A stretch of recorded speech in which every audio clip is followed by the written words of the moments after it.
Atkins diet, paleo diet, Weight Watchers, Jenny Craig diet, Mediterranean diet. The list goes on and on, but I bet you haven't heard of the potato-only diet.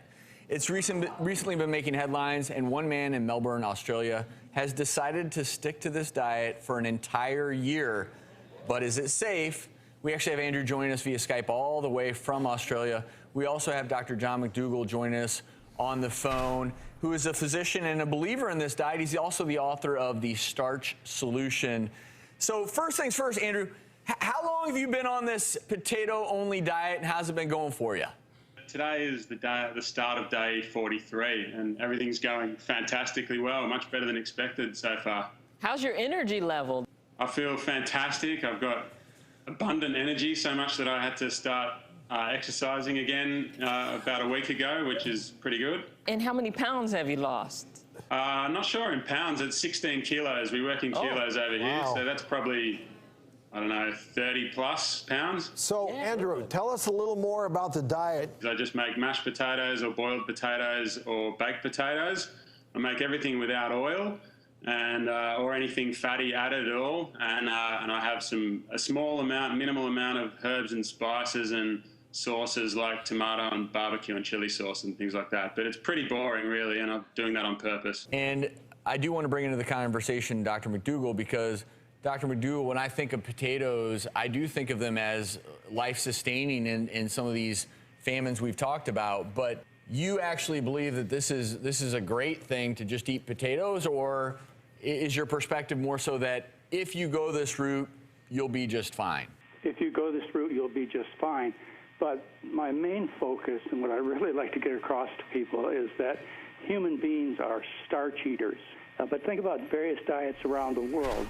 In the Far East, people live on rice, or used to. 90% of their diet was rice. In Central America, the Aztecs and the Mayans were known as the people of the corn.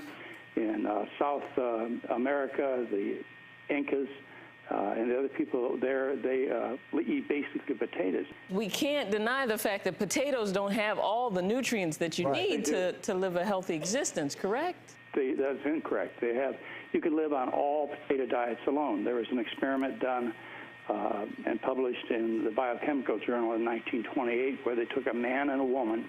They were both athletes, and they put them on an all potato diet for 6 months.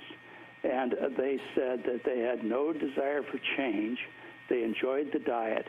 And when they analyzed them physically, they found them to be in excellent health on an all-potato diet. Well, Dr. McDougall, we do have to move on. I want to thank you for lending your opinion on this matter. And there's a lot of truth to what Dr. McDougall is saying. There's a diet out there that is extreme in every measure. There's the meat-only diet, the potato-only diet, the vegetable-only diet, and everyone who does that diet, including Andrew, sounds like you're on this train right now, they claim that is the best diet. Well, I'm going to say I will forever believe this. I think the best diet is the one that, number one, works for you, but variety is the spice of life. So to me, it has more to do with why just eat potatoes if you can enjoy all the other wonderful foods in the world? And so to me, Andrew, I say if this is what you want to do and you're being monitored and you're healthy, I go for it. You know, you be you. And I applaud you for taking your health into your own hands. I really do. But for people watching, I've said this before, we've had people on the show, banana-only diet. I mean, it's just, and to me, that's where things get confusing, because it's like, well, banana, what do I do? No, just here's the deal. If you eat a well-balanced diet of natural foods that grow from the earth, you're going to do just fine. Andrew, we do wish you the best of luck. Thank you so much for sharing with us. And you know what? This debate will never end. No. And there's always going to be one group that says it's all about this food group, this is the way to do it. No, this is the way to do it. And it's really person-specific, too. I mean, if I ate potatoes all day, I would look like a potato. At the end of the day, everyone has to figure out what works for them. If you are struggling with your current diet, you know, it's okay as long as you're doing it in a healthy way and in conjunction with your doctor. It's okay to try something new and get outside of your comfort zone. Figure out what may work for you. If this works for Andrew, kudos to him. We'll be right back.